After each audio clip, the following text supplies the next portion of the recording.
ఆయన మరి రోజా గారు చంద్రబాబు నాయుడు గారిని అందరూ తిట్టారు కదా, దాని మీద మీ అభిప్రాయం? అన్న రోజాకు తలపోరు రోజు రోజుకి మదం ఎక్కువై కొట్టుకుంటుంది బాడీలో. అంటే ఏ పాటు ఏడెక్కువ మదం ఎక్కువైందో తెలియదు కానీ కొట్టుకుంటుంది. గోవుల గురించి ఈరోజు గోమాత గురించి వచ్చి మాట్లాడింది. అది పద్ధతిగా మాట్లాడింది. సనాతన ధర్మం గురించి ఒకప్పుడు మాట్లాడింది. సరే ఇవన్నీ బాగుంది.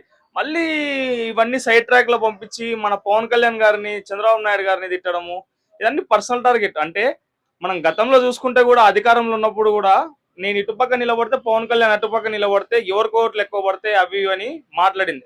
సరే అప్పుడంటే అధికారం ఉంది, బతికింది. ఇప్పుడు ఏం అధికారం లేదు, ఏం లేదు.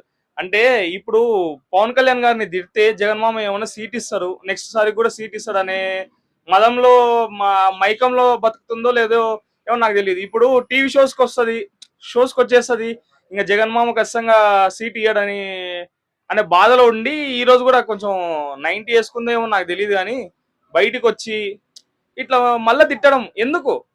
సరే నువ్వు మంచిగా మాట్లాడ. ఇప్పుడు మన తిరుమలలో లడ్డు గురించి మాట్లాడినప్పుడు కూడా పవన్ కళ్యాణ్ గారి గురించి, అంటే పవన్ కళ్యాణ్ గారు కరెక్ట్ చేయలేదందుకే వాళ్ళ బాబుకి ఇది గతి పట్టింది. ఇవన్నీ ఎంత ఎంత గలీజ్ మాటలు ఇవి. సరే నీకు అధికారం ఉన్నప్పుడు నువ్వు ఎన్నెన్నో మాట్లాడినావు, అయిపోయింది అది. ఇప్పుడు అదే పవన్ కళ్యాణ్ గారు రివర్స్ అయితే ఆమె బతికేమైపోవాలా? తిరుపతిలో గోశాలలో అన్ని గోవులు చనిపోవడం నిజంగానే అన్ని గోవులు చనిపోయారు క్రియేట్ చేస్తున్నారు అన్న. అది ఇంకా మనకి క్లారిటీగా తెలియదు అన్న. ఫస్ట్ థింగ్ చనిపోవడమే చనిపోయినాయి. అన్ని అన్ని అన్ని కాదు, ఒకటో రెండో చనిపోయినాయి.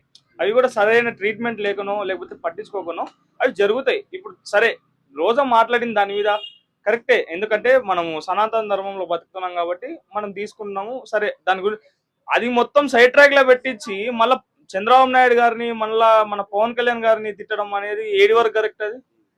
అంటే చంద్రబాబు నాయుడిని పవన్ కళ్యాణ్ ని పర్సనల్ గా తిడితేనే జగన్మామ ఖచ్చితంగా సీట్ ఇస్తారా మీకు? అది పాయింట్. రోజు రోజా గారు భూమన కరుణాకర్ రెడ్డి గారు వీళ్ళంతా రోడ్ ఎక్కి ఇష్టం వచ్చిన మాటలు మాట్లాడారు.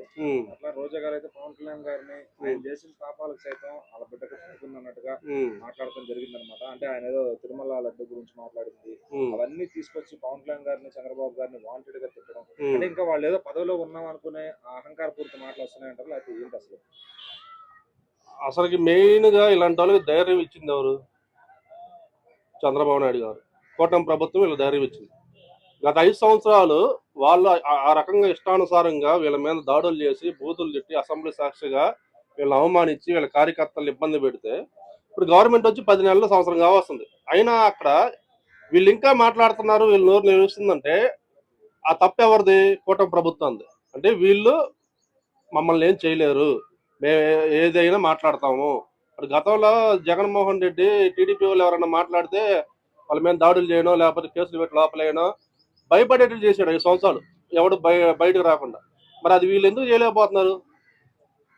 ఎవరన్నా ఈ ఓపిక పట్టలేని సొంత పార్టీ కార్యకర్త ఎవరన్నా ఏదన్నా మాట్లాడితే సొంత పార్టీ కార్యకర్తను తీసుకుని లోపల వేస్తున్నారు కానీ అవతల వాళ్ళ మీద ఏది? ఇప్పుడు మొన్న కిరణ్ అనే అతను సరే తప్పు చేశాడు, లోపలేసారు. పోయిన గవర్నమెంట్ లో మరి వాళ్ళు ఆ రకంగా తిట్టారు కదా, వాళ్ళ మీద ఇంతవరకు యాక్షన్ లేదుగా.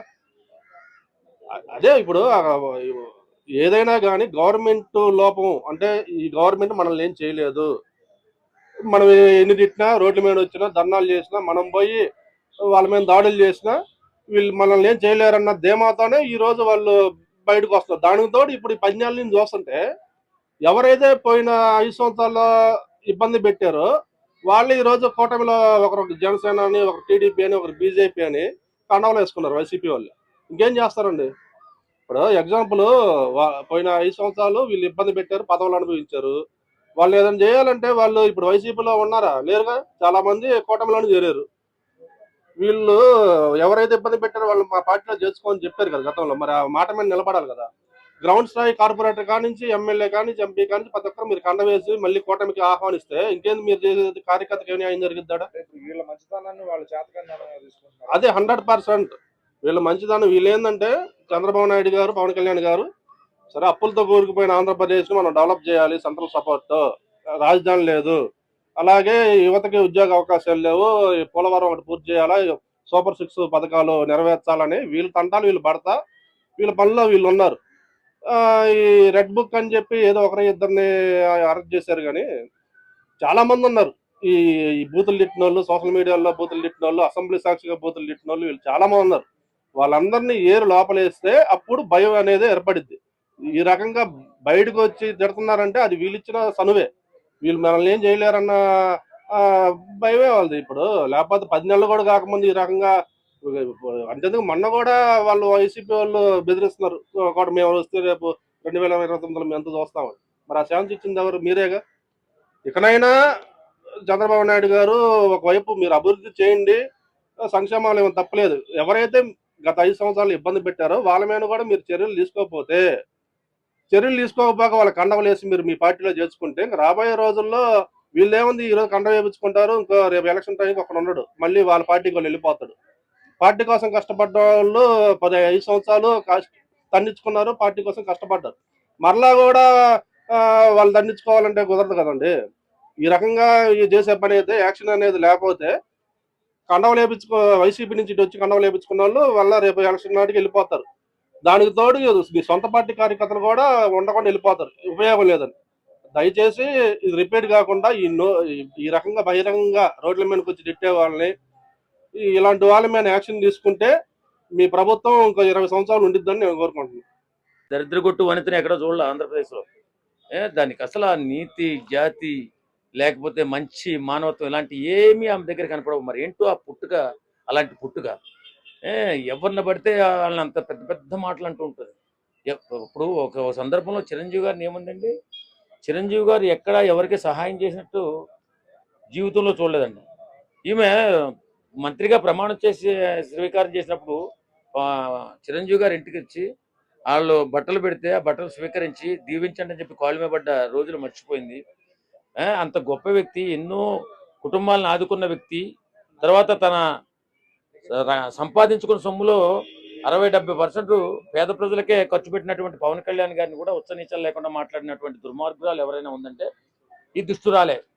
ఆమెను ఏ రకంగా ఎన్ని విధాలుగా తిట్టినా సరే తనకు బుద్ధి ఉండదు. ఈవేళ గోవులు చనిపోయినాయి దొంగ ఆరోపణలు చేసి ఈవేళ రోడ్డుకి ఎక్కి ఈవేళ రోడ్డు మీద పడుకుంటుంది వచ్చి. భూమన కరుణాకర్ రెడ్డి అనే అతను, అది క్రిస్టియన్ అతనికేమో దాని దేవస్థాన చైర్మన్ ఇస్తారు. ఇలాంటి నీచ నికృష్ట దరిద్రగొట్టు మనస్తత్వం ఉన్నటువంటి వ్యక్తులు ఎక్కువ వైఎస్ఆర్సీపీ పార్టీలోనే ఉన్నారు. కాబట్టి వాళ్ళ ఆరోపణలు పట్టించుకోవాల్సిన అవసరం లేదు.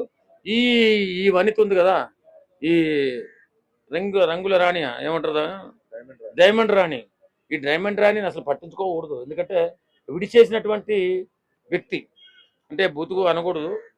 సమాజంలో ఇప్పుడు మనం ఏం చేస్తాం, ఒక తాడిపెద్దిని దేవుడికి మొక్కుకుని ఎలా అయితే వదిలేస్తే చెట్లంతా పుట్లంతా తిరిగి బతుకుతూ ఉంటుందో అలాగే విడిచేసినటువంటి మనిషి అన్నమాట. ఈమె ఇష్టానిరితం ఎవరి మీద పడితే వాళ్ళ మీద పడిపోతుంది, ఎవరిని పడితే వాళ్ళని అంత పెద్ద పెద్ద మాటలంటది.